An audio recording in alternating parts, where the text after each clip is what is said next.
the meeting to order. Call the meeting to order. Meeting of the Carver Board of Selectmen on Tuesday, August 16th.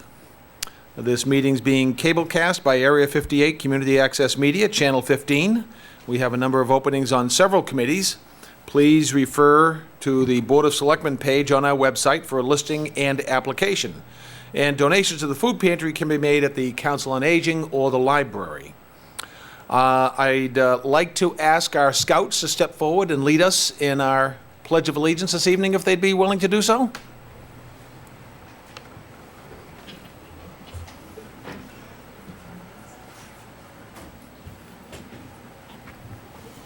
All our scouts. Girl Scout, Boy Scouts. Cub Scouts. Cub Scouts. Brownies, Weeblos. Excellent. All right.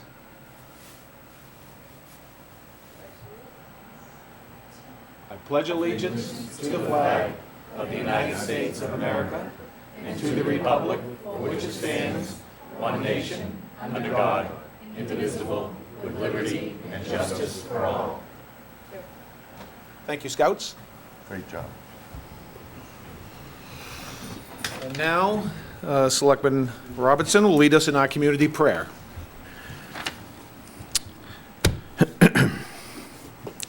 Almighty God, humbly we pray your blessings as we concern our life with the opportunity to serve our community.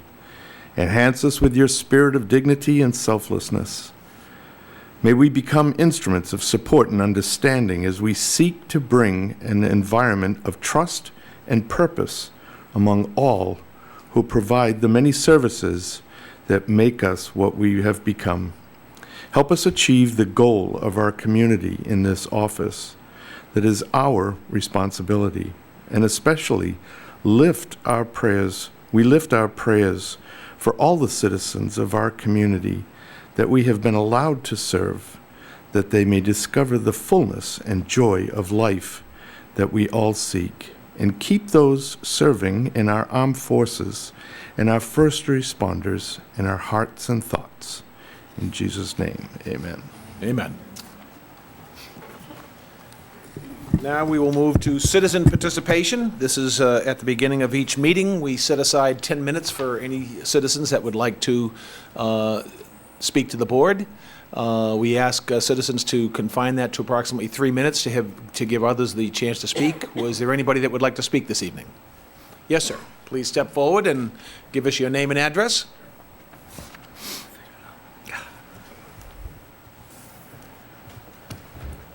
Ed James, 8 Harvest View Way, and many of you already know I'm the Carver representative to the Plymouth Airport Commission, and just wanted to give a little update on what's going on at the airport there. So a lot of you may have heard about the air show coming up this weekend. I'd like to see all of you out there, especially you scouts, this Saturday. Gates open at 10, and the air part of it starts at noon to 2. And it should be quite a big thing. We've got a lot of activities going on, a great show, and plenty of parking available, and we hope you all come out for that too. Other updates at the airport, we've done the runway extensions now too. So 1533, which is the crosswind runway, now has a 300-foot overrun on this side by South Meadow and a 1,000-foot extension on the other side, heading out towards Federal Furnace rather. And that's a safety thing, and it also takes a lot of the traffic off the main runway 624, which you see going along South Meadow Road. And so traffic can go either direction now according to the wind. So that project has been completed and enhances the safety of the airport too. So it doesn't mean we're going to be getting anything bigger in there. It just means that we have a bigger safety margin now for everyone. Other little activities coming up. We've got the Mayflower bomb drop. You'll see some of that going out there in September, where we'll be dropping flower bags down on a target to see who can win, and the proceeds go to charity, just like the air show does too. And let's see what else is going on out there. Of course, we're still doing the environmental thing with the conservation departments there as far as birds and things like that, especially with the airport runway extensions that have been going on for quite some time. September 14th through the 17th, the Collins Foundation will be bringing in their warbirds, bombers, B-17s, B-24, B-25, P-51 Mustang. They'll be at the airport. Sorry to say it's on a weekday, but come on down anyhow. You'll see some vintage warbirds out there. You can tour them. You can even take a ride in them for a pretty hefty little fee. It'd be worth it for a lot of folks there, too. But that's basically what the goings-on are about there. We're still getting new hangars built out there, unfortunately mostly on Plymouth property because Carver taxes are a little high compared to Plymouth, so most people are buying their property on that side, putting up the hangars and other businesses on the Plymouth side of the thing. Cape Cod Community College just opened a maintenance facility there for training people in airframe and power plant. So if anyone's interested in getting into aviation as far as the mechanical end of it goes for working on engines or avionics, things like that, there's Cape Cod Community College now has a facility there right at Gate 6 that you see, that one that winds way around to the other side of the airport over by Ben Bailey's hangar and Mike Goulian's. I just want to jump back to the air show again, too. We are very fortunate in this area to have Mike and Karen Goulian living in Plymouth now for the past few years. He is one of the premier air show and aerobatic pilots in the world, and probably one of the very best. Plus, he races in the Red Bull air races, too. You'll see him on ESPN quite a bit for the Red Bull films. And he'll be putting on, he's the main attraction at the air show, but he does a lot for the airport. He brings a lot of attention to this area, too, as he travels about the whole world entirely, actually. So it's we're fortunate to have him there. He'll put on quite a show of precision aerobatics for us, along with many other things going on there: radio control flying, short takeoff and landing expositions, helicopter expositions, all sorts of different things. So come out for that. And that is about it at the moment, I think. Any questions on anything that might be happening out there? Just to confirm, 10 to 12 it's going to be open, and then 12 to 2 would be the actual show itself? Right, yeah, parking will start at 10 o'clock, the gates will be open. There's plenty of activities for kids, static displays, food trucks and vendors. Little Red Smokehouse is going to have a place down there, too, that you can buy food there, too. And then the air part of it, the airport closes down at noontime. For the flying expeditions, which will last approximately 2 hours. And the guys have to be pretty careful because we have what we call a TFR going on right now because our president is in Martha's Vineyard, so there's airspace restrictions. So traffic will be on this side of the airport because if you venture out on the wrong side, you're liable to get intercepted by an F-15. Oh, that'd be exciting. Yeah. I know. Yeah, or a Black Hawk helicopter or whatever. So they have to be very careful about flights coming in and out of the airport for people coming in as spectators. And also the air show performances have to maintain a certain box within a certain radius of the airport here. But other than that, yeah. I have one other question for you. This may or may not be in your bailiwick, but I get asked the question a lot about poor cell phone service down that end of South Meadow Road, and I'm guessing it's probably because it's tough to you can't put a big tower, Right, cell yeah. phone tower that close to the airport. Height restrictions, even when they put the little rope line or zip line park over there were height restrictions. That's how they can go high enough there, because they're right off the end of runway 15 there, and any approaches in there, you have to be careful. So yeah, you're right, there are height restrictions around the area. All right, so call the house phone, folks. Yeah. Absolutely. Any other questions from the board? I have one quick question. On the Federal Furnace side, the extension appears like it's just clear-cutted to the road. Is there any provision, it may not be in your wheelhouse to answer this, but is there any provision to put a sound barrier there or a buffer or something? There is talk of some low-level shrubs that we're looking at putting in around there, too, to cover some of that. But again, the height restrictions there, too. That is... Was that it the is a- plan, to go right to Federal Furnace, Yeah, clear-cut yeah, it? it's out there now, exactly how it's going to be. Wow. There will be an additional taxiway that will be extending taxiway Delta out to that runway, but Yeah. you won't see that on our side or anything. It'll be invisible, basically. But again, another safety enhancement. And that's what the runway's all about, is increasing safety and helping with the noise abatement, too, so not all the traffic is concentrated on 624, the main runway there. Right. They're both equal, so... I was just out there and I heard one turn up, getting ready to take off, and it was rather loud at the end. And I Yeah. thought it might have been because of the trees were clear-cutted out there. Yeah, so- that too, plus you'll see more traffic on that runway, so the folks who didn't have so much noise or activity Now on we're gonna that get end are going more. to see a little bit more now, too. The main runway will still be 624 because we have the ILS there, too, for instrument landing. The other runways just have GPS approaches, which aren't quite as precise as the ILS would be, so. For the You're aware jets of and it. stuff, they'll still be on 624 mostly, but once in a while you'll see them come on the other Yep, crosswind. I got it. Cool. Good. Good. Thank you very much. Yeah, you're quite welcome. Appreciate it. Thank you for Absolutely. serving on that committee for us. You bet. Were there any other citizens that would like to speak this evening? Seeing no one approaching the microphone? No. Sorry, I think the Assistant Town Administrator is trying to get my attention. Oh. Or not. All right, we will move on to asking our Veterans Agent, Mr. Ken Morrison, to step forward. And he's going to give us a Veterans Memorial update. And at the same time, we would like to express our appreciation to all the scouts for their service and work and ongoing support for that. Yeah, back in 2002, I became the, Microphone. They want the microphone close to you. okay, how's that? Perfect. Okay. Back in 2002, I came on board as the Veterans Agent, and I met a guy named Tom Weston. And Tom Weston had been in the American Legion at that point probably 40 years. And he used to decorate all the graves of all the Carver veterans every year. And when I became the Veterans Agent, I volunteered my services to help him. So Tom and I would be out there every couple of weeks before Memorial Day every year. And we'd decorate the graves, and Tom would write down all the names of the veterans and what section of the cemetery that they were buried in. And life was good. Tom knew everything about decorating the graves. I went with him. I was the grunt. I'd be carrying all the tools and all the stakes, and it was good. And then Tom got sick and passed in 2012.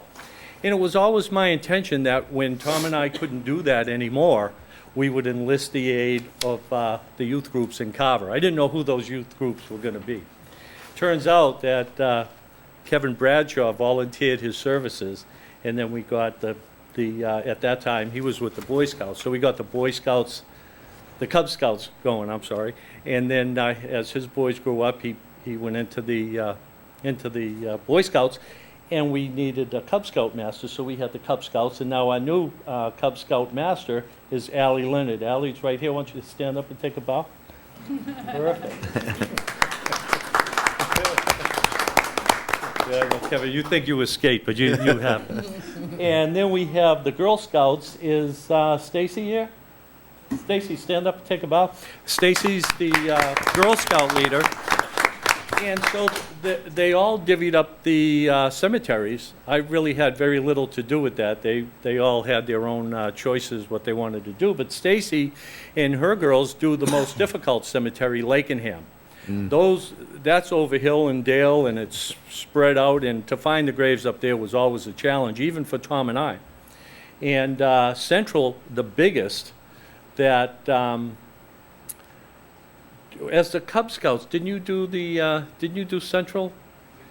Yeah, and then who was doing Union back at that time? Yeah. So anyway, over the years, they all became specialists. And Kevin, stand up and take your bow now, Kevin.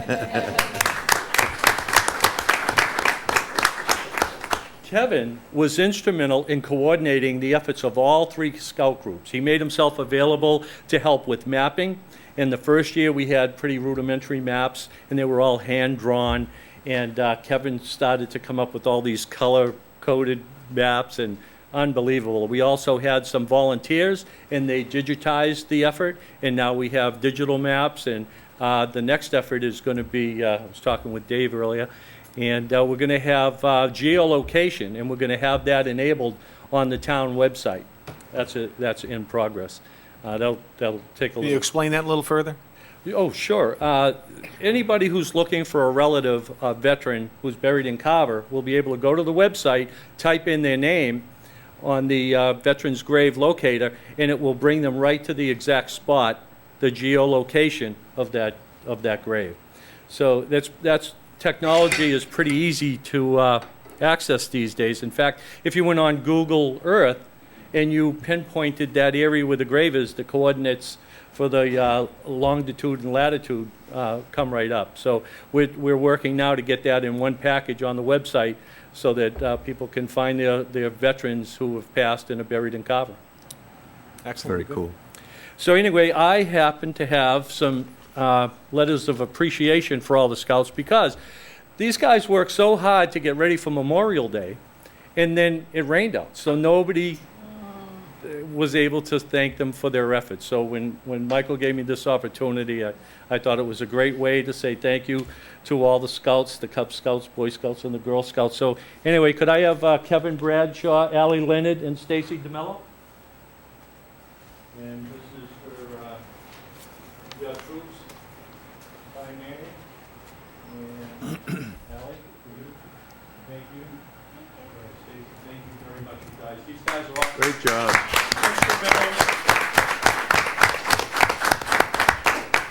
And as far as the memorial update, there really wasn't my intent to do an update on memorials. We have 4 unique memorials in town. 2 of them are right across the street. One is the Soldiers Monument that was put up in 1910 by the women of Carver. That's our oldest one, to my knowledge.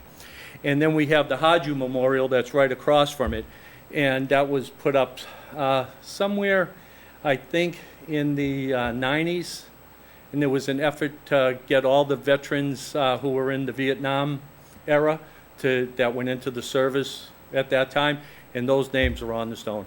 Then we have 2 other memorials, and they're named after 2 veterans who died during wartime service. And one is Julian M. Southworth, and his memorial is down in South Carver, and not many people know that.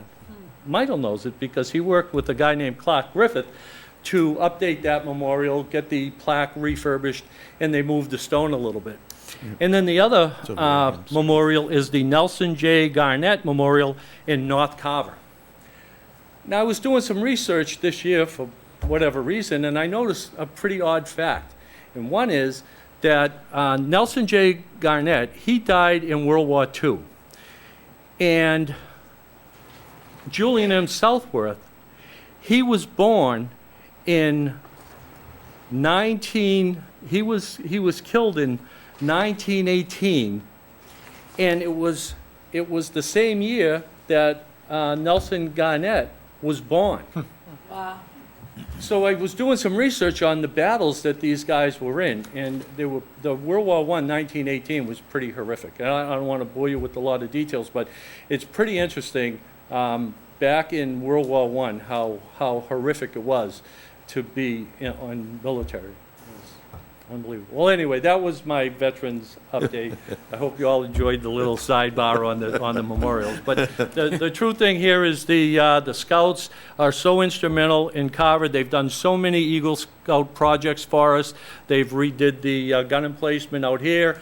Ally Leonard and her Cub Scouts this year, I came by one Saturday morning and she was on her hands and knees with all her Scouts, and they were digging up all the landscaping right across the street. So the Cub Scouts, they deserve Great another job. round of applause. Thank you all very much. Thank you very much. Good job, Ken. I actually, if you go back a few years when my kids were young, I was actually a Webelos leader and a Cub Master myself over here at United Parish, and they were some good times. My son still complains that if I had not helped him with his soapbox derby, he might have won. Just a point of contention that seems to continue on many years later. But I do want to read a letter that is going out to the various Scout organizations from the Board of Selectmen, just so you understand the level of appreciation we have as well. The Carver Board of Selectmen would like to acknowledge all the Carver Scouts who worked so hard for this past Memorial Day observation. Your hard work and dedication is appreciated. The town thanks each and every Scout that participated in the great effort honoring our local veterans. The Board of Selectmen are very proud of the Carver Boy Scouts, the Carver Girl Scouts, and the Carver Cub Scouts, and the commitment to volunteer your time and efforts towards such worthwhile projects such as these for our veterans and their survivors. So thank you all very much, and we appreciate your service. Yeah, great job.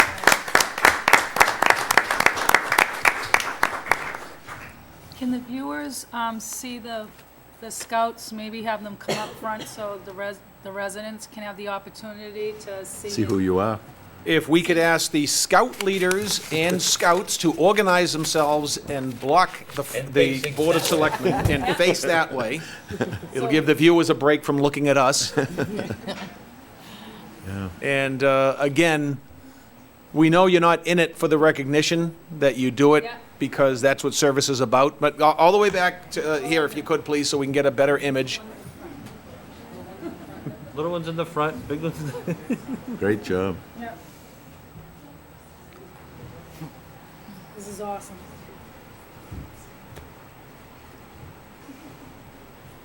Mr. Chair, I think I ought to give one more round of applause. Yes, yeah, Another great round of job. applause.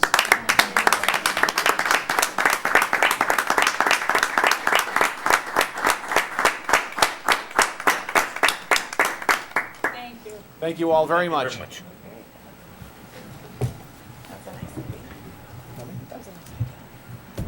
Good job, Al. Every once in a while,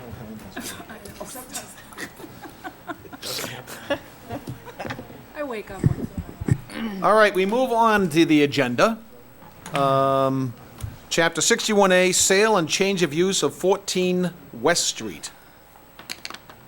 You should have Yep. some papers within your packet. Mr. Malinowski, you want to bring us up to speed on this? No? All right, in that case, then, what's the move pleasure on. of the board? I move that, Complete knowledge of what we're voting on, what's the pleasure of the board? I move that we exercise our right of first refusal on this property. Is there a second? Second. All right, now a discussion perhaps explaining what we're talking about. Yes, Mr. Chairman, these have been signed off by both the Planning and the Conservation Commission for the possibility of acquiring this property. So there's no interest in the town at this point for acquiring it, so the request is to support the motion to waive your right of first refusal. And again, just for those that may not be familiar, that there are certain lands that are used for agriculture, and if at some point in time they come up for sale, the additional taxes could be due, and the town is given the option to first right of purchase. And it gets reviewed by the planning board, and yes? You're right, but in this particular case, they're not selling the land, they're changing the use on this area. If you see, it says lease But it area. does trigger the first option. It does, because they're changing the use. That's correct. At any rate, so the planning board, in combination with who else is involved? Conservation. Conservation, reviews each time something like this happens, and it happens once or twice a year, to determine whether or not the town might want to take advantage of the opportunity. And in this case, their recommendation is that we pass on the opportunity. So a motion's been made and seconded to not take the option. What's the pleasure of the board? Right thing. Those in favor say aye. Aye. Those opposed, the ayes have it. Now we move to the long portion of the meeting with the town administrator update. Mr. Chairman and members of the board, the first item update on the closeout of the FY16 finances. We are in the process of closing on our books. I am pleased to announce that this year we will also, as in the last 2 years, be meeting our target number for free cash, amount of money left over that we didn't spend, and additional revenue coming in. The DOR recommends that we come in at 3 to 5%. We plan on meeting that target, and we will have that certified later in the end of September. I do want to just also bring you up to date that of our free cash, it is going to look to be higher, but you have to take out the $1.036 million, which is the premiums of the bonds for the fire engines and for the fire stations. So although that's calculated as part of free cash, it is an anomaly, so it's not really part of our normal trend. And that money... It's not available for us to spend. It's not available, well, it is available for us to spend for purposes that we've capital already allocated, projects. yes. And we'll be looking to roll that back into the capital fund. We previously did this with the new elementary school, and those funds have already been rolled back into the capital fund. A couple things that I just want to bring to your attention. It does look like our meals tax has come in higher than we anticipated, about $60,000 more than we had projected. One of the things with making these projections are that we don't have a trend. This will be the second year the money comes in, so we'll be able to incorporate that into our revenue forecast for next year at a closer number, so I don't expect to have that separation. You know, part of that is tied into the expansion of Edaville Railroad with the Thomas land and the additional traction that that's bringing in for people, because we do get a portion of the meals tax from that and other venues in town. We're also going to be receiving, thanks to the help and work of Tom Walsh, we received $177,000 of FEMA funds. This is money the town has already spent in the past, but because it takes sometimes up to 2 years for that to come in, we are not able to count that in the actual fiscal year it's spent, so it comes in as additional revenue years later. So, Tom, thank you for that. And again, the good news there is we plan on coming in on target within the 3 to 5% for this past year. Closer to the 3 or to the 5? I am told I'm not able to comment on that until darn, the okay. accountant closed out the books. I was able to get within the 3 to the 5 so far. Can't blame a guy for trying. Michael, do you know what the meals tax was last year? It's about $60,000 less than it was this year. Bada bing. Yeah. It was the first year it was in place, This wasn't the right? first full year, was it? Yeah. Was it really the first full year? Because when it was approved, it didn't take effect until October, so it's by the quarter. So it Okay. comes the quarter after the fiscal year, so we weren't able to get a full 3 quarters in Got it. for that. But That means we missed a month of King Richard's Fair. yeah. We have to look at the positive. Well, the positive is that next year we'll be able to take account for this. See. Just a real brief update on the fire station. I really have nothing to report except that the construction's going on as planned and the project's still under budget. And beyond the last time the chief and Bill Harriman came in to update you, everything is going on as planned, which is good news. So, It's a good I know update. the apparatus doors As are being planned. installed. In fact, one of them was down today. Power has been run to the building now, so they can run the air conditioners, so they can dry it out, so they can get a lot more of their interior work done. also, we did receive the 3 fire engines were delivered 2 weeks ago, and those are being fit out right now, and we hope to get those online in September. Once everyone goes through the proper training. When that happens, we will then be disposing of the 3 that they're replacing and then upgrading one of our older engines to be the backup reserve engine number 4. The new elementary school, that bid project is going out momentarily.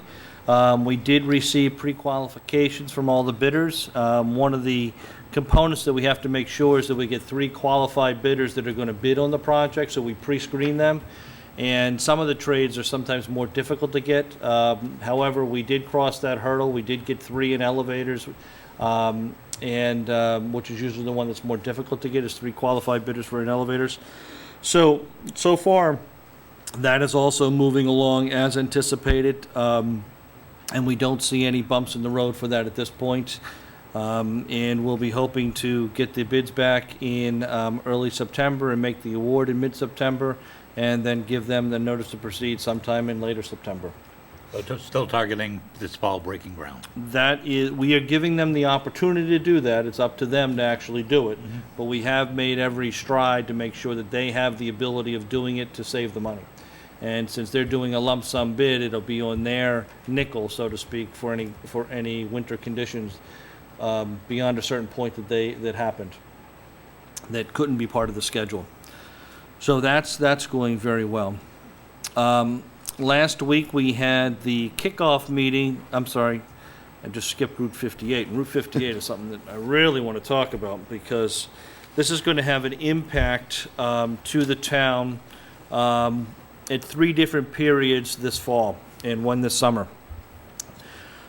Starting on August 22nd for 4 days, subject to any type of monsoon we may have where you need boats for. The northbound side of Route 58 will be closed down. And it'll be done in 2 phases, and folks will be detoured down South Meadow to Pond Street or on Center Street based upon where we are in the project. The southbound traffic will maintain at a straight southbound route. What's going to be happening is we're going to have large milling machines. They're going to be coming in and actually grinding up, I think, 1.5 inches of the surface, and in anticipation of putting down the binder coat. The binder coat, and so that's going to be 4 days where there's not going to be any northbound traffic allowed on Route 58. You'll have to find detours. From where to where? The first phase is from Pleasant Street down to Center Street. Purchase Street? You mean Purchase? I'm sorry, Purchase Street down to Center Street. And then the second phase is also from Purchase Street all the way down to South Meadow Road. So between Purchase Street and Center Street, when that first phase is being done, which is where they're going to start, you'll be able to go down Center Street and go back around. As they continue down further, you won't be allowed to do that anymore. You'll have to go down South Meadow Pond and then back around. So again, it's going to take place for 4 days, starting August 22nd, from 7 a.m. to 5 p.m. That'll again be the milling. The second phase, the date has yet to be determined, but it's either going to be, it's going to be very beginning of September, and that's also going to be for a 4-day period with the same process where they put down the base coat, would be about 1.5 inches of asphalt. And then finally in October, barring that they're able to meet their schedules, they'll come back and do it for a third time where they close down the northbound side to put the final coat and raise all the manhole covers to complete the asphalt portion of the job. So again, just as a reminder, starting on August 22nd for 4 days from 7 to 5 p.m., northbound on Route 58 will be detoured. And we'll be having this updated on the website. Also, Public Safety and DPW had a meeting on this earlier this week, and they've made appropriate arrangements should there be any impacts from this traffic with getting their personnel in and out of the facility, plus being able to make sure that they're able to leave the facility. So that has been addressed as well. Any I have a questions on that? question. Yeah, website is a good idea, but, there's a lot of people that don't have website. Is there more plans to make this a public knowledge situation? We're also going to be having the billboards out on Okay. Route 58. Yeah, signs up then, And, so they'll know it's coming. and we're going to look at actually putting this on the Carver website page, and I think we can have Alan help us with that too. Area 58. And Area 58. Yeah, whoa, very good. And we can get good publicity through the Carver Reporter. I think we know a good reporter. I think we can find one. Very cool. Any other questions on that?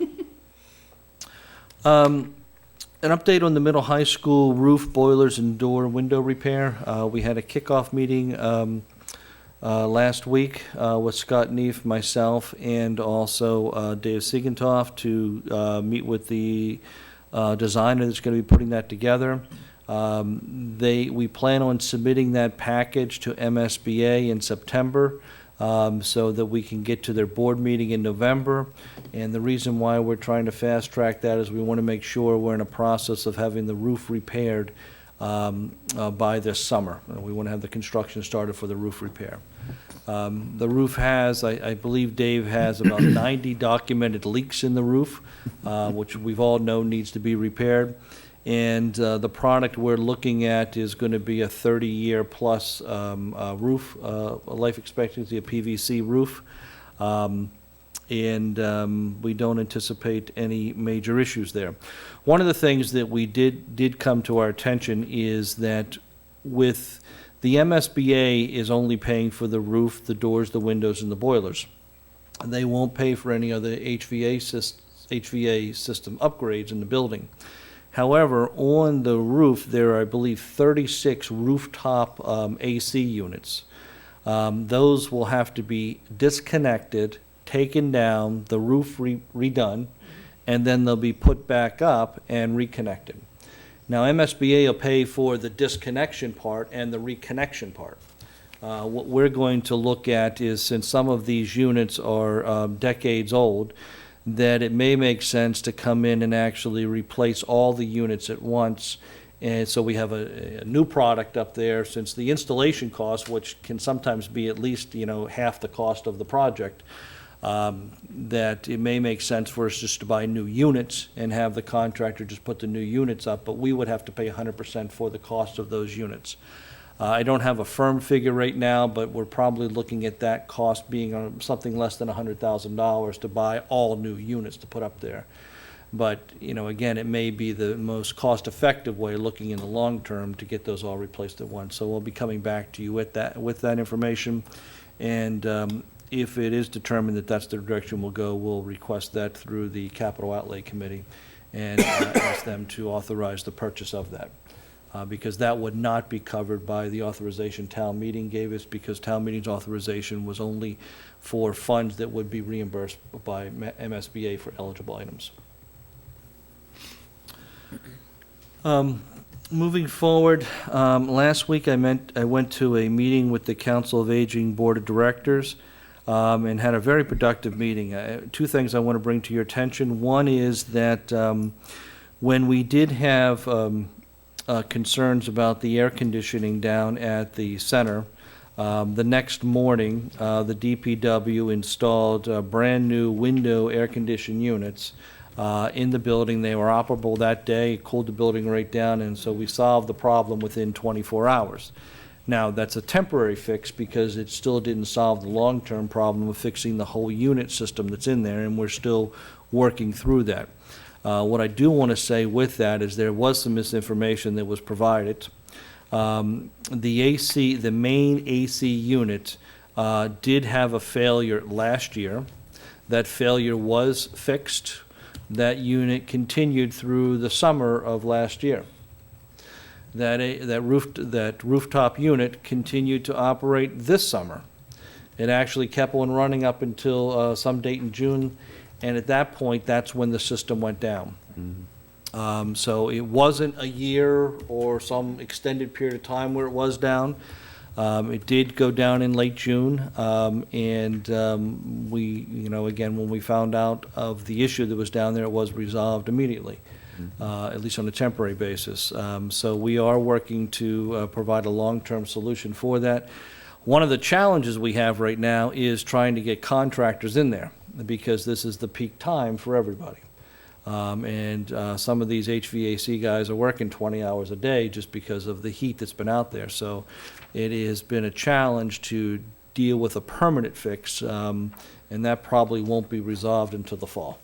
But in the meantime, we do have the window units and and we are getting complaints. And I do have to share the complaints with you. The complaints that we're getting is that it's too cold. I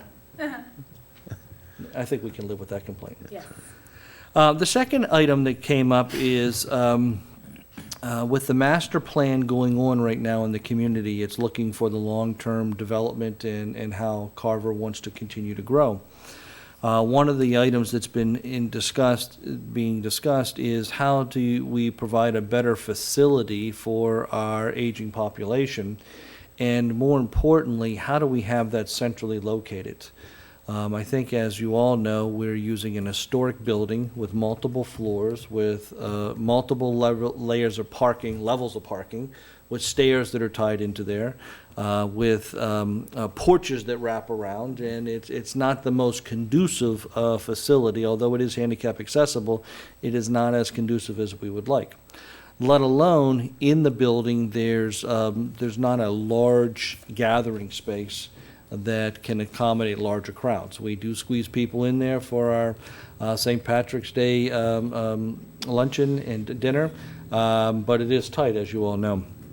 So one of the thoughts that we're going to explore is the possibility of looking at an expansion of the library.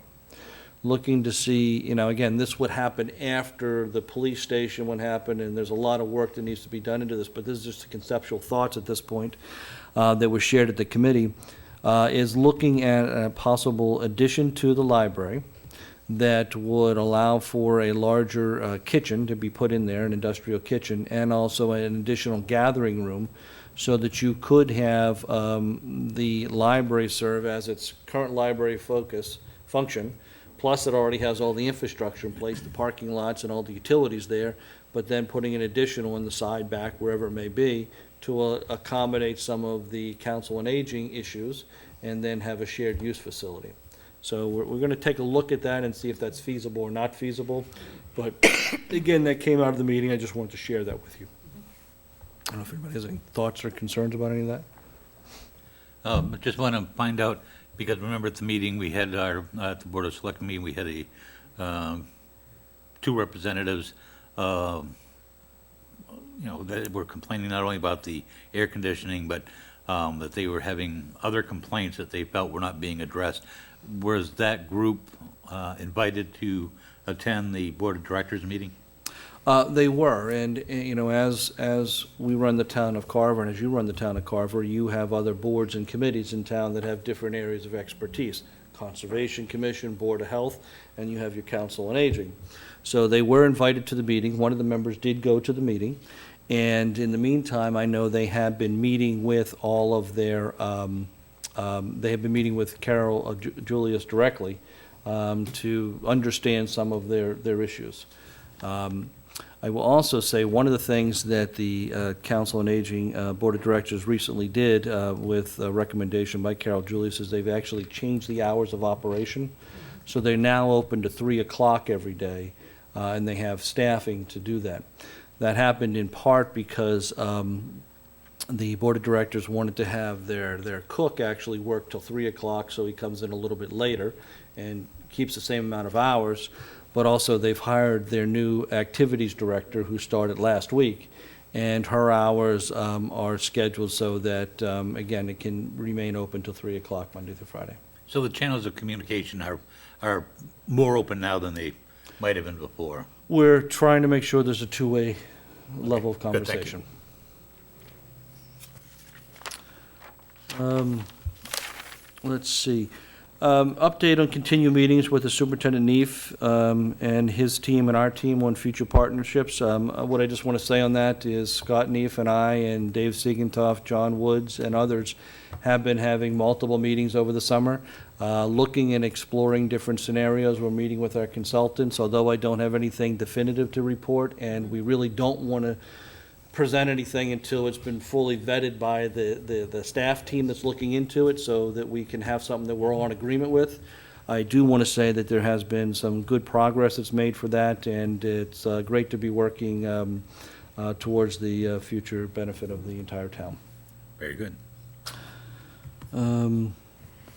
Update on monthly reports. What you're going to be seeing in your packet is going to be monthly reports that we're going to be packaging from all of the major department heads in town that are not going to be more than a page or two per department, but the intent there is to just give you a little flavor of what's happening in each one of the departments, some of the action items that are happening that month that you may not be aware of, but in case, just so you have more familiarity with all the hard work that occurs with what the men and women that you employ are doing. And we want to just keep you up to date on those in a more detailed fashion. Certainly, if you have any additional questions beyond that, we can work to accommodate with that. But this will, again, just be just a broad view of what's happening with those departments in that month and anything anticipated coming up. And then finally, an update on my municipal modernization bill and home rule petition. Let me start with the home rule petition. Back in April of 2015, Article 17, town meeting approved unanimously for a home rule petition regarding group health insurance for eligible employees and retirees. As you may recall, this made it clear as to how the town operated in the past and just tried to bring us up to speed, so that where some votes and some actions may not have happened properly decades ago, this basically just said, okay, we recognize that, but let's move forward and make that happen.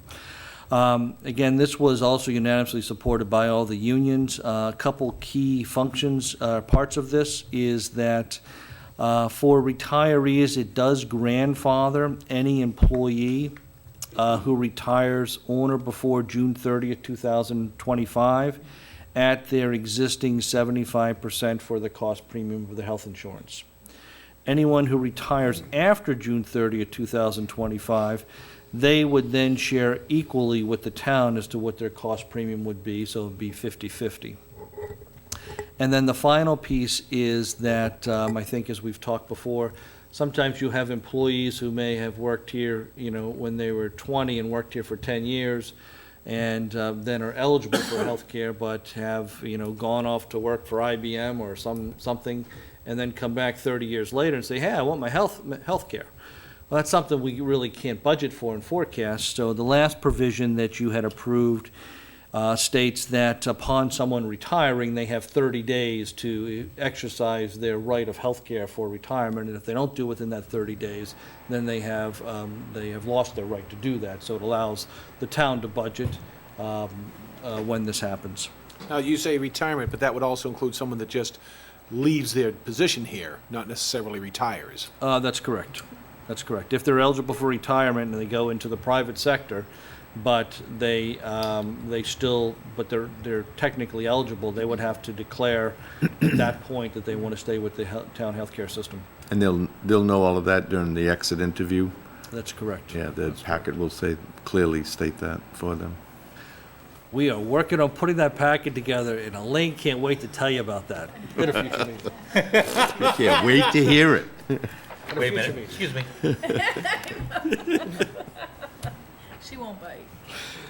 And then with the second, so that was just approved and signed by the governor 2 weeks ago. Took a year and a half or longer, but it's done. So we're happy to see that finally passed. And there were no changes made to the bill either. Also, the governor also sponsored this Municipal Modernization Act, meant to try to legislatively cure some inefficiencies that could have gone back 200 years based upon how our Constitution was put together in previous state laws. A couple things that are relevant to us initially are they're going to be updating the procurement and construction laws, increasing the dollar thresholds. Right now, it's up to $35,000 that can be done through a competitive bid process. They're now going to move that to $50,000. And then anything over $50,000 has to be advertised in the statewide goods and service bulletin, and has to be advertised in the paper for 2 weeks going forward. And it just allows our efficiency to work better. Our own procurement policies in the town still require competitive bids for the three competitive bids for anything from 10 to 35.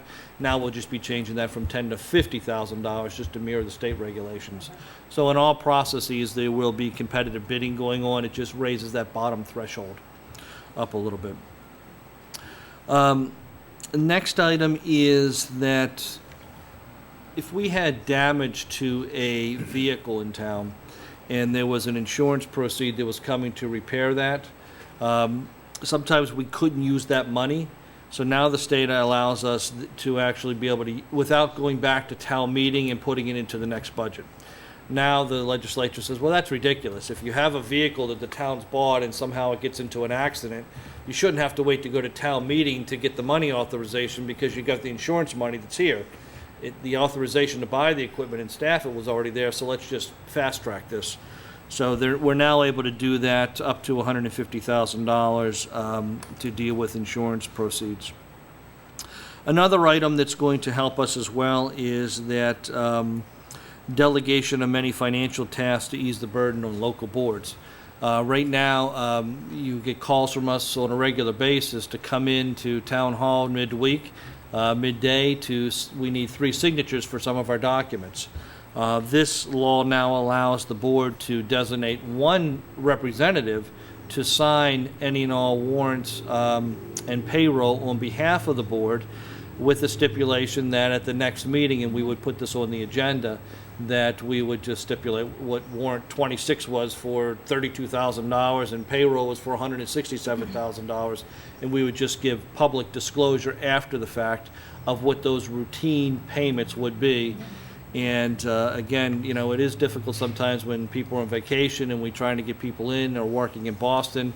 It is a challenge for you guys, so this will also help with that. So that's kind of a brief summary of some of the key things in the Municipal Modernization Act. There's a lot more to it that we're still working through, but those are just a couple of the initial highlights for that. Any questions? No. Good, wow. All right, we'll move to the Board of Selectmen update, and we'll start with Ms. Maroney. Ms. Maroney has nothing to say this evening. Those are words that have never been uttered before. Stay tuned till next meeting. I'll be back. Mr. Dunham? First off, I'd like to commend everybody that worked so hard on Old Home Day. It was a big success again, and everybody that came out. Second, Carver Night Out. I think the police department and the union, along with the fire department and our EMS department, did an outstanding job, especially by having it a couple of nights after the National Night Out. There was a lot more activities and things to go to. There were, for the residents to see. There was a good turnout from the residents. And again, Chief, please pass on to the union and your officers, Tom, your folks, Craig, to the rest of the fire department, our heartfelt thanks for a job well done. Tell Jeopardy Germain he's about to get a lot smaller office in the new fire station. Does that have anything to do with the fact that he dunked you? That would you. Vengeance is mine, say the chubby selectmen. And speaking of dunk tanks and not going in, next year I want to be able to make sure that I dunk Chief Dupoli because he has to go into the tank because he kept saying, I'm going to go in, I'm going to go in. He never went in. And also the chairman has to be in the tank next year. Gone to Mr. Robertson? I'm sorry, you were all set? Yeah, that, like I said, still have a ways to go for summer. One thing I'd like to have come before the board next meeting is an update on what's been going on with the playground. I've been seeing some stuff on social media that the mister has not been working. I can give you an update right now. Okay, well, I know it wasn't on the agenda, so I didn't know whether you'd feel comfortable doing that. I think we can stretch. Okay. Since it is the Board of Selectmen's comment period. Feel free to comment. I'm going to. So this has been a problem ever since the water feature was installed. Last year, the issue was a spring was missing inside the box that contains the push button that allows the water to actually spray on the kids. So John Woods, our DPW superintendent, ordered the spring. It arrived. It came. It was the wrong spring. They sent it back. By the time they sent it back, it was October. I mean, it's just, one of these things you want to scream. So this year what happened was, and this one really, really irritates me, the push button, the round push button that you manually push to turn the water on, everything's set up, everything's hooked up, it was vandalized. Someone ripped it off, stole it, the day before Memorial Day. John Woods was all set. He and Chris Vincent, the foreman of the DPW, went out. The water's flowing, everything's fine, except you can't push it because there's no button. So, and I have been on Facebook actually answering some of these questions from people. They're understandably upset. And one more summer. I mean, it's unreal. So the part was ordered. Not only was the part ordered, but John ordered 2 of the same push buttons just in case someone vandalized it again. It arrived, and it's the wrong part. So this company that makes the playground parts actually is a very good company. The equipment's awesome, but they do have various different pieces of equipment. And we were only able to order the one piece of equipment because they are very pricey. That one out there is $4,000 and change. And so you can't just buy this push button from any old company. It has to come from them. They sent him the wrong push buttons. So they're on order. So we're still waiting for a new The push button. steam is coming out of John's and my ears about this. So we're still waiting. This is just not, I thought it was something like that, but I wanted to make sure it got out to the... completely To the out of our public. control. One thing that is in the control of the public, though, if anyone sees people vandalizing the playground, that this is your playground. This is your kid's playground, grandparents, play there with their grandkids. There's a walking path. Older kids use the concrete part of the walking path or skateboarding.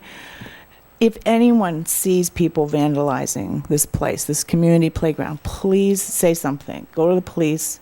If you're concerned about addressing the person yourself, call somebody. Call someone at town hall. If it's during hours, call the police department. If it's not, do something about it, because this is your money that's invested in this playground. And Well, I knew we'd gone ahead and we'd gone over this last spring when it was brought up. Yep. And I was just wondering whatever happened to it. Yep. And I thank you for that update. But also at the time, I asked the possibility of maybe getting security cameras from the library in there.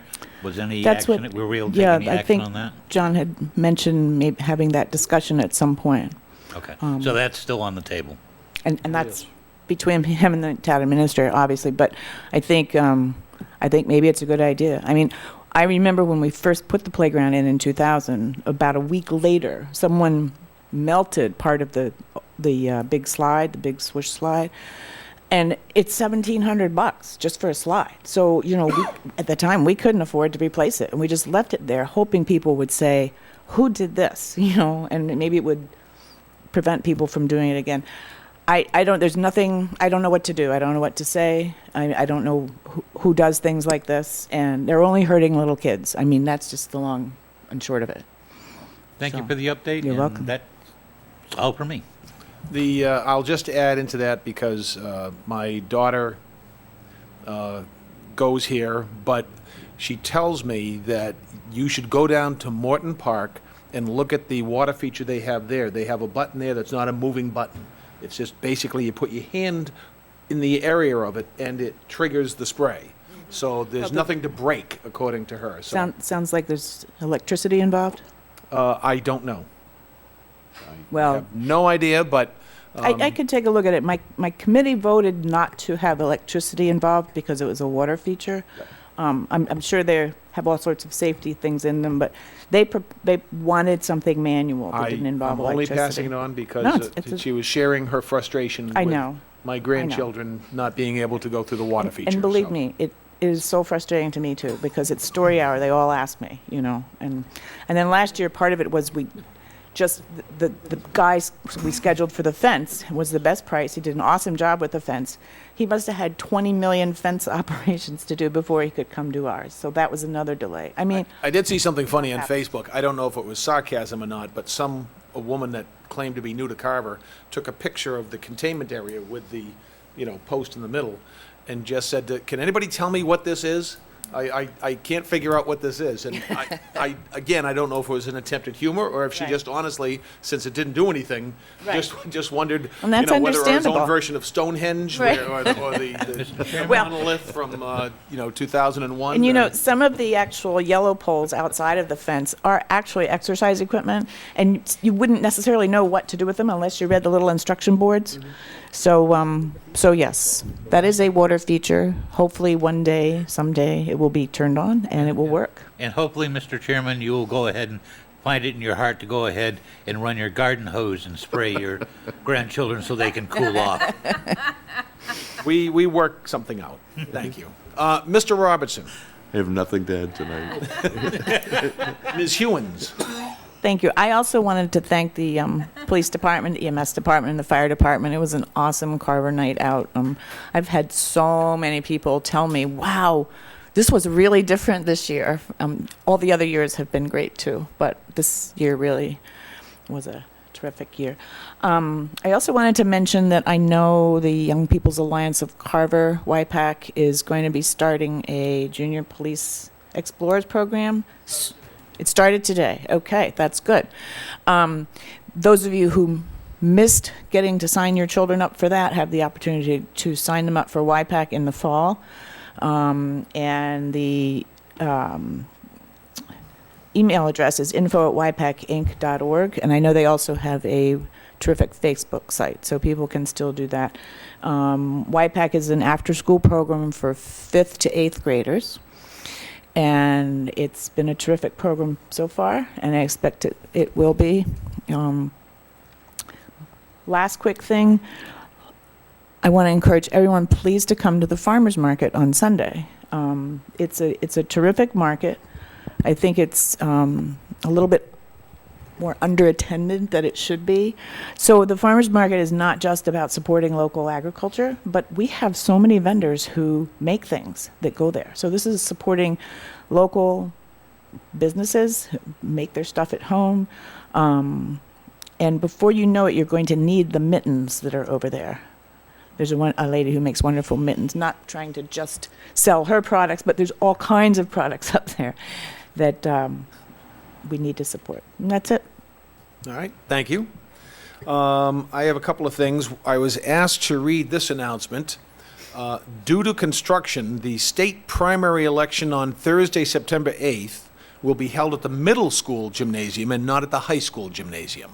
I believe that must be the new floor going down in the gymnasium. So when you go to vote in the primary on September 8th, it will be at the middle school gymnasium, not the high school gymnasium.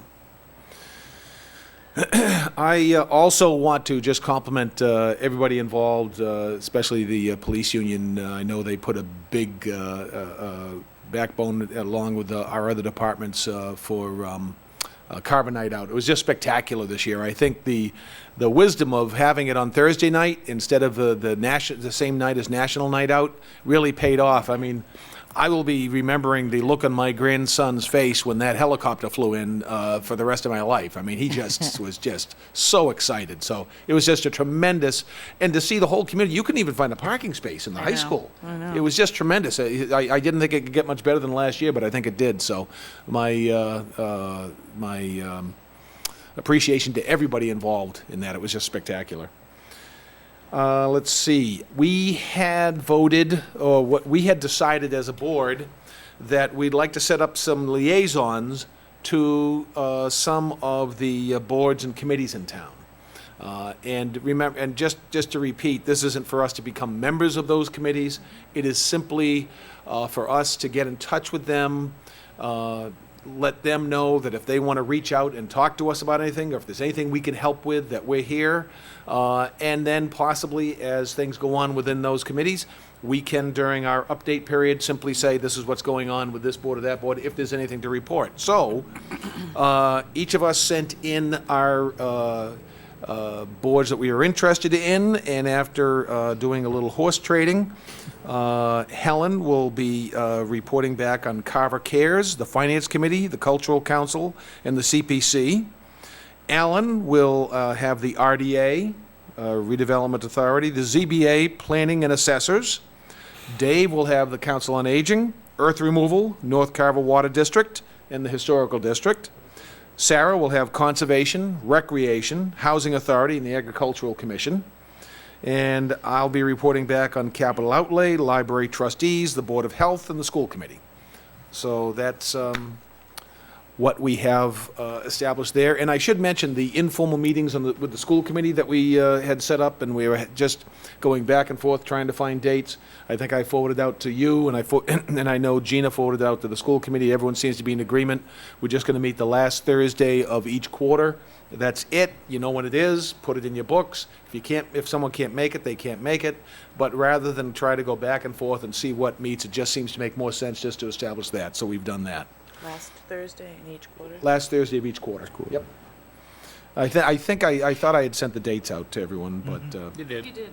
okay. And then, the final thing is that the Carver Lions are having their annual golf tournament on Saturday, August 27th at 9 o'clock, shotgun start at Squirrel Run. And we have renamed it this year to be the Frank Moscato Memorial Golf Tournament in honor of Selectman Frank Moscato. And I just want to mention that we do still have foursomes open. We're looking for anyone else that might want to golf. If you want to, if you'd like to consider putting a foursome together, please give me a call, 866-2429, 866-2429. Feel free to give me a call on it, or just email me, ronaldclark@comcast.net. Remember the E at the end of Clark, and I'd be glad to respond. So thank you for that. That's August, not September? That's August 27th, yes. Darn, August 27th, 9 o'clock a.m. can't make it. So anyway, as I say, we decided with Frank's passing this year that Frank was such a wonderful member of the Lions that we wanted to honor him with by naming the tournament after him. And just a reminder that all the money we raise goes to charity. So, all right. That being done, we now move on to the next item on our agenda, which is the reappointment of Chief Dufely, our Chief of Police, for a new contract. So I will turn this over to Mr. Malinowski at this time. Yes, Mr. Chairman, members of the board. First, I guess I have to begin by saying that according to Mr. Dunham, this is all contingent upon Chief Dufely going to the dunk tank. If I heard you correctly. That's pretty much it. I think I heard that as well, and I'm certainly willing to make that a condition of the reappointment. Fair enough. All right. No, all seriously aside, what I'm recommending to the Board of Selectmen, as I mentioned at our last meeting, is that we reappoint Mark Dufely as Carver's police chief for a term of 5 years, and to also give him a 5-year contract with that. A couple things that I just want to say, and then I'd like to have Mark talk a little bit about the department from his perspective. You know, it is clear to me that in my 2.5 years of being here that Chief Dufely really has Carver's best interest in mind. And the amount of professionalism that he is bringing to the department, building upon what was already there and taking it to a new level, I think is clearly demonstrated by some of the events that you've just talked about, plus some of the objectives that he and his team have gone forward with some of the narcotics investigation, resulting in multiple drug arrests, as well as seizure of heroin and so forth, which again is one of our primary priorities. His integrity is second to none, and there are a couple other components that we asked him to take a look at when we gave him his last contract. One was to complete the command training offered by MPI. He has done that. Secondly, it was to substantially complete his Master's in Criminal Justice by FY17. Not only has he's exceeded this substantially because he's actually completed it at the end of FY16, so he's met that target as well. And he's been working on restructuring the department with the newly hired officers to include a detective and a school resource officer in a financially responsible way. As we know, the school resource officer has been up and running for a while. That is going very well, and as soon as we can get some more feet on the ground, we will solve the detective issue too. That's not to say that detective activities isn't going forward. It is, but we want to have a full-time person assigned to that. But without having the appropriate personnel, he can't dedicate someone full-time to that without taking away from other initiatives in the town. As far as his financial responsibleness, he's done a tremendous job for that. As I reported, I think at the last meeting, for the second year in a row, the police department has come in the black for their budget. I think if I asked anybody that's been involved in town politics, that hasn't happened in a long time, but for these 2 years. He's done a great job with that. And then finally, he and I are working with a consultant to start to look at developing the strategic plan that he will use to guide his department over the next 10, 20, 50 years. And out of that plan will actually come what our space requirements are going to be for a newer and upgraded police station. And that'll be the first step in moving that process as well also. So with that, those are part of my reasons for recommending this. I'm very confident and comfortable with this decision. I think he's proven himself beyond a reasonable doubt. And I've only heard positive comments from everyone that I've spoken to about that. So with that, I'll turn it over to the chief and ask him to tell you why he believes that he will continue to do a great job as we continue to move this forward. Well, thank you, Michael. I think you just hit all the points that I had on the paper here, so I'll be a lot shorter than I expected. But Sorry about that. I didn't know. I appreciate it. As you mentioned, we continue to move forward in attacking the drug issue that we started from the start of. I'm just going to ad-lib here because, like I said, you hit most of the points. But one of the things that we started this year that I'm quite proud of is a program called Project Outreach. We joined forces with Plymouth Police, Middleborough Police, and now Duxbury, Beth Israel Hospital, and Toby Hospital, High Point, and Gosnold, to be able to, we're working hard on arresting the drug dealers, and we've got Officer Mello in the schools working with kids to hopefully help them to make better choices and avoid getting into the drug issues. So to try to help the people that are involved in it, not just the people who are addicted, but the families, we've started this Project Outreach where after an overdose, we go the next day with somebody from High Point or Gosnold to the house to be able to offer services to try to help them get through that problem. And that program's been very, very successful. We've got an 85% success rate throughout the 4 communities as far as people actually accepting help. And it's a pretty insidious disease. You sometimes need to go get into help more than one time. So being able to go there and offer that and getting people to start the first time, I think, is key to try to help the people who are suffering from the disease. And I'm really proud that we're actually working on that part of it. We've been trying to fight the drug problem on all fronts, not just the law enforcement front and not just the prevention front with the children, but to help to deal with the situation for the people who are stuck within the problem.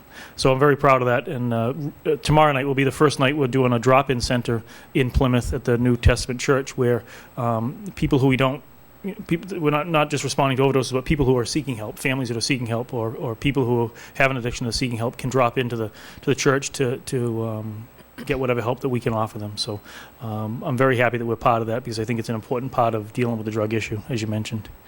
I think that as we move past that, I think one of the things that I've done, and it's difficult for me to talk about what I've done, but I've been able to do with the officers that we have in town is improve our community relations. You saw that. You've all complimented on how well Carver Night Out went. I think that's an important thing. I've been able to host Coffee with the Chief, which I do the second Tuesday every month at the Council on Aging, so that the people at the Council on Aging have access to their chief, so that some might not be able to get into the police station or just don't have the opportunity. But we go to them, we try to be there and be able to have discussions with them to find out what's important with them and what's going on in their community. We did our first apple juice with the chief at the Little Crusaders daycare the other day, and that worked out well. And so we're just getting out there and doing it. Ms. Hewins mentioned earlier YPAC. We've been very instrumental in the Junior Police Academy for the past 3 years. We found that to be a great success. Officer Mello has been involved in the DARE Camp, which is put on by the Plymouth County District Attorney to help kids, again, make better choices. And we were this year involved in the CSI camp they did. That wasn't our idea. It came through YPAC, but we were able to assist with it, and it's been a great experience. I think we're making very good relationships with the youth in our community, and I think that's very important to the future of our community. We're still working on trying to get a Citizens Police Academy up and running. I have some funding that we got as a donation a few years back, and it's just unfortunately one of those things we haven't had a chance to get accomplished yet, but we're still moving forward on that. We will look forward to moving forward to that in the future. I think, as a testament to the fire chief and the EMS director being here today, we've continued and improved the relationship with the public safety departments and with all the departments within town. But I think it's a testament that they're here tonight to support me, that you've got a great public safety department service in the town, and the 3 of us are all working together as our respective departments, and I think that's a testament to everybody, and I've been very fortunate to be part of that team, and so hopefully we'll continue to move forward with that. You mentioned the strategic plan.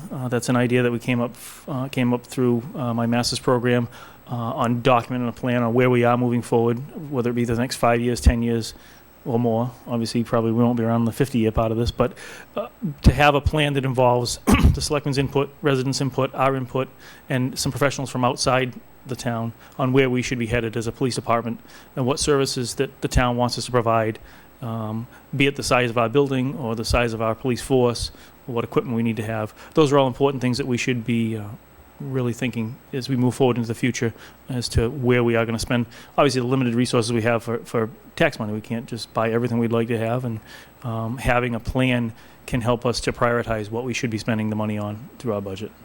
So I look forward to moving forward on that, and I thank you, Mr. Milowski, for getting us the money to move forward with that idea. As you said, I did complete my master's in May, and I'm glad to have that behind me, actually be able to do some normal reading at night instead of other stuff, so that's good. And I think that I'm a part of the Carver is a part of the regional team called SEMLEC, the Southeastern Mass Law Enforcement Consortium. And as part of that, we share resources. We have a SWAT team, we have a dive team. I think you know that I'm a member of the SWAT team. I've been a member for the past 3 years, and with the retirement of John Cowan, the East Bridgewater chief, who was the assistant control chief, I was asked by the team to step up and become the assistant control chief. So I've started that role in addition to being a member on the team, which is a good a leadership role in that team, and I'm honored to be able to have that opportunity. It's allowed us to it allows us to have access to a great many resources that we wouldn't have access to if we were just buying them. I think you saw the SWAT truck that was at the National Night Out, the dive team equipment that was there. All those resources come to us because we're part of this team and at no cost to us. So if we need something in an emergency, we can push the button and get whatever we need here in a relatively small period of time. So it's a good thing to be part of. And as you said, I look forward to continuing with us, hopefully for the next 5 years, if you'll approve that. I've enjoyed the past 14 years working here, and the last 3 as being your police chief. I've tried to spend the town's money wisely and get the most for it. I think we'll continue to do that. We look forward to hiring some new officers to replace some retirements we had this year, and I look forward to moving forward with this plan to hopefully get a police station built and to increase the number of police officers and further professionalize our department. We're currently 3 officers. That we're 3, yes. We're in the process of trying to hire 3 officers. If I could just pick up on one thing that the chief mentioned, and that's about the public safety departments, and you have the 2 other chiefs that are out there, and I want to put them on the spot because they're here. But in all kidding aside, they work as a team unlike any team that I've seen before. There's no issues between the police chief, the fire chief, which you have in many communities, or the EMS chief. So I think you've got a good team here that works together. They work towards the best interests of the town. They each run their departments individually, but yet they all work together, whether that's overseeing the dispatch department or whether that's planning any type of event, any type of a disaster. We had a Route 58 meeting earlier this week to go over that. They're a great team that works together, and I think that's a testament to Chief Dufely and to the other chiefs of them working together. And I don't know if you guys, since you're here, you want to say anything? Had planned on it. But come on up, Tom. I think we just really want to be here to support Mark. And, Mark's been a tremendous asset to this town to work with. It's just a pleasure. And, as much as, we try to teach Mark and work with Mark, we learn a lot from him. And, it's just a very positive attitude out there right now. For him, police officers and firefighters and paramedic DMVs. Again, we just really want to draw support from that. You've done a great job. Thank you both. I've seen quite a few police chiefs come over the years, been around for a little while. and Mark certainly, if not the best, among the best. Very open, pleasure to work with, very cooperative, and makes it easy to make them part of, make us all a good team. And for those of you that may not have heard that at home, the fire chief and the ambulance chief both basically confirmed their support for the chief of police, and that they both and confirmed that it's a good, solid, well-communicated relationship, and the 3 departments work well together. And they're here in support of his appointment this evening. I was going to ask for questions or comments from the board. I'd like to move that we reappoint our police chief, Mark Dufely, to the position of chief, and to renew his contract for a period of 5 years as recommended. Second. Motion made and seconded. Anybody want to add anything? I do have a question, Chief. Is it the dunk tank again? I was No, gonna no, say no. the same thing. You're sure you want this? You haven't been scared off by working with this board and Mr. Malinowski. In spite of all that, you still want to be here another 5 years? Yes, sir, I do. Okay. And I will go in the dunk tank. But I think next year we should actually raise money with it and see who gets the most money.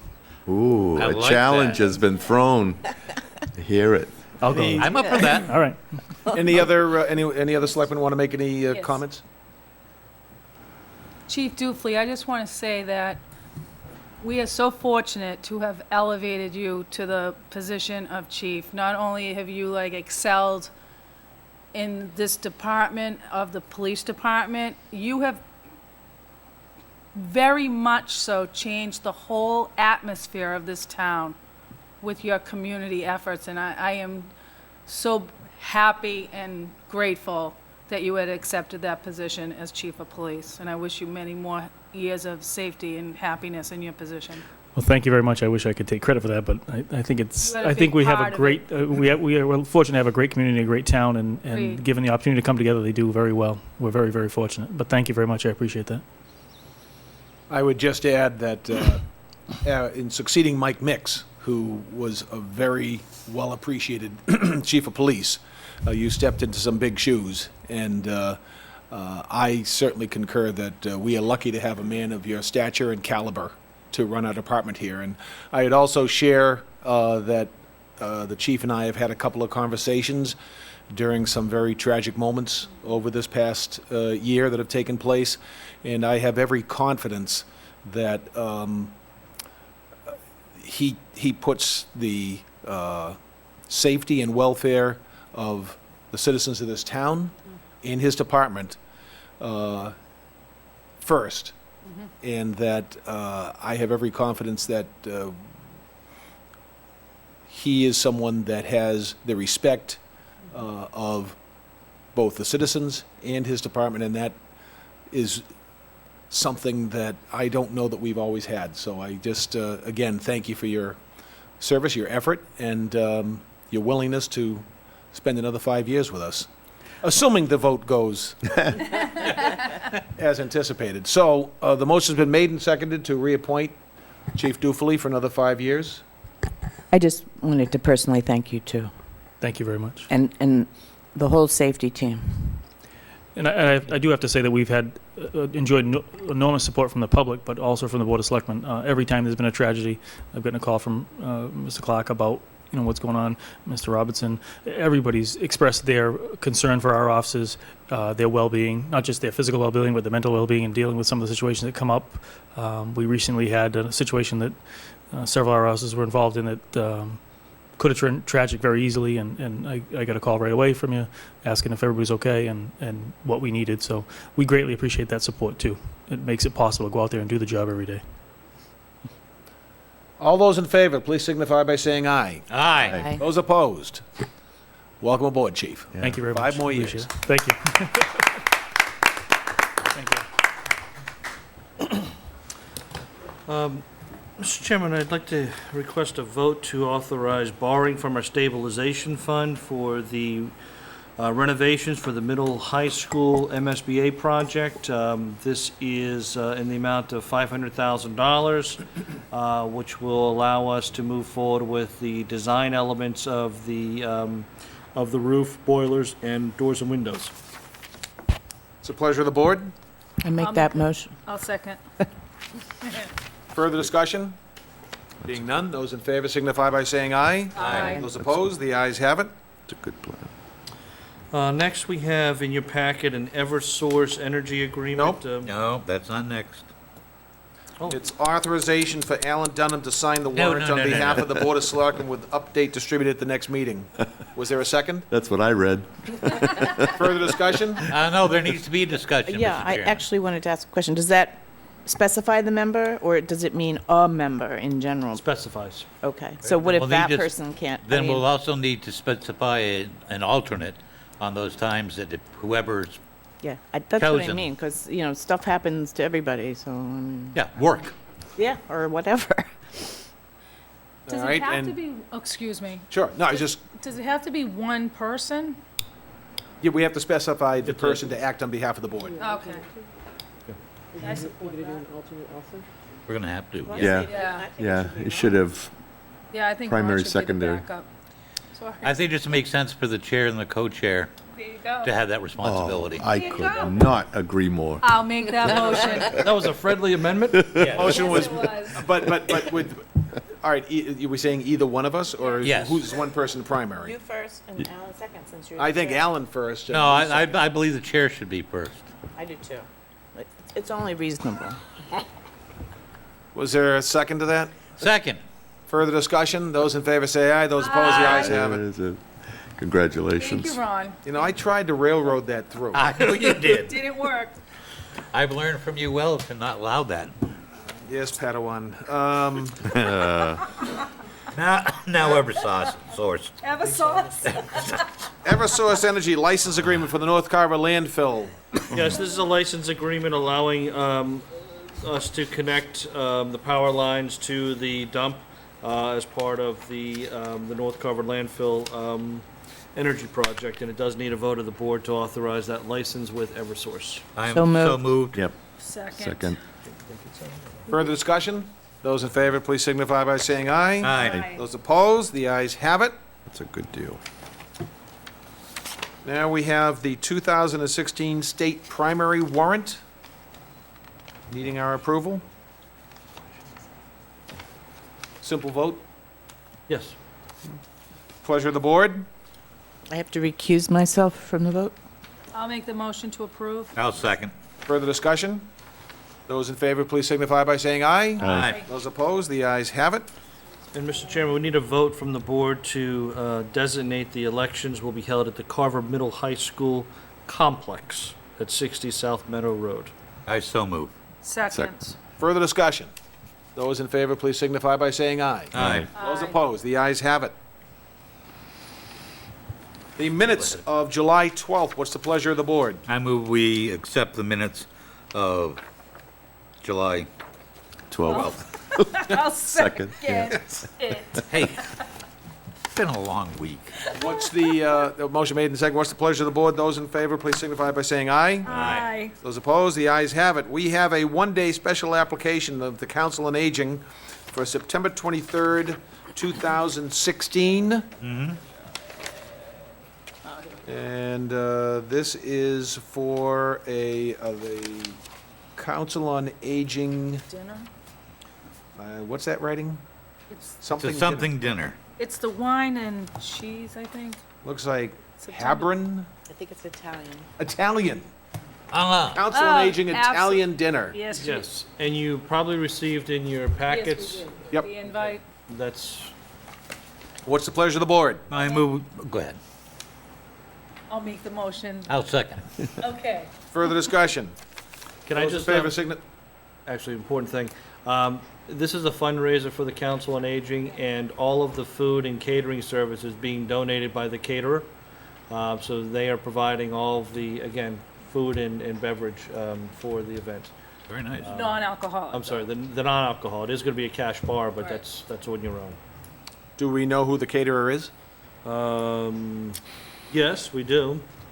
I think if they're donating their services, it would be nice to Yep, mention. Do we have that on the list right there? Master Chef Linda Rapucci, owner and head chef of Cranberry Lane Catering here in Carver. Thank you very much. Thank you, Linda.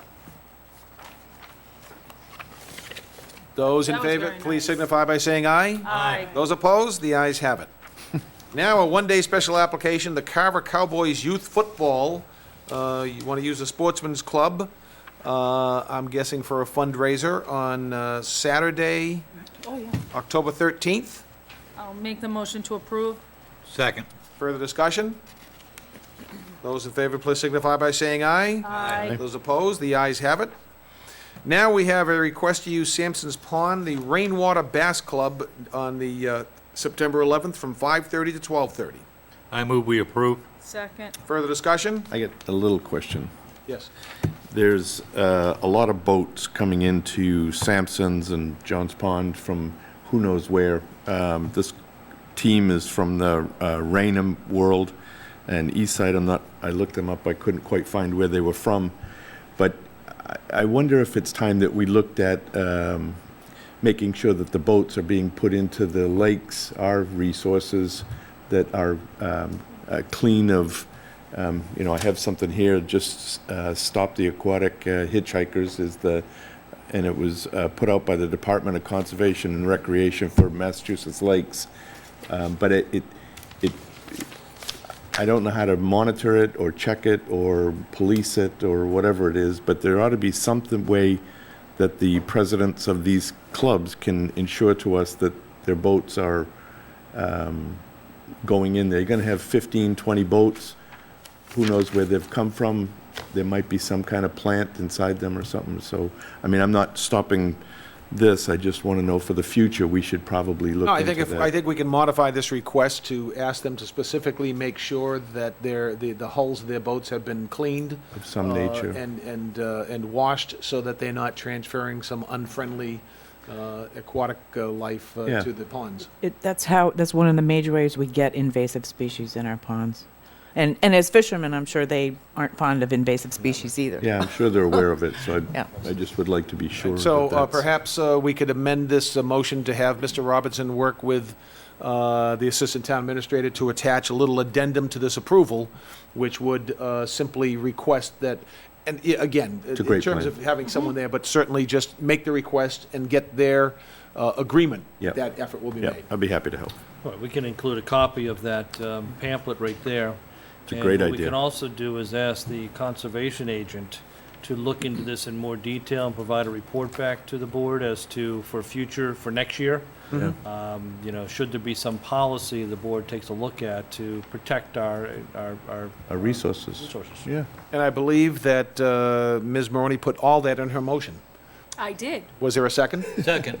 Further discussion? All in favor, please signify by saying aye. Aye. Those opposed?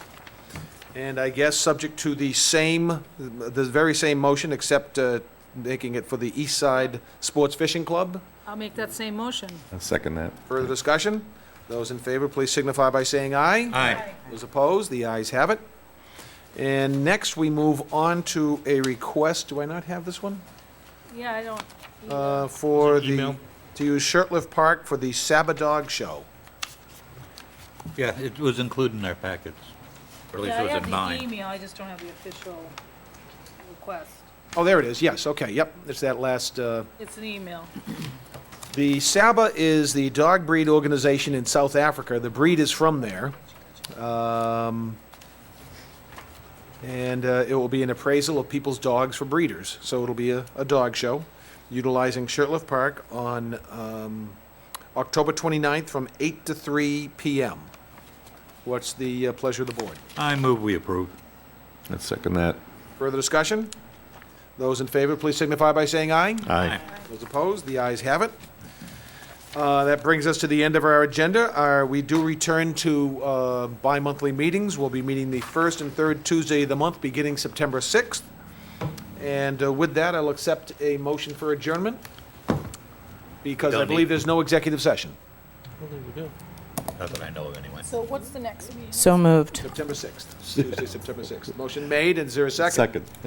Further discussion? Those in favor say aye. Those opposed, the ayes have it. We're now closed. Ooh. Thank you. Wow.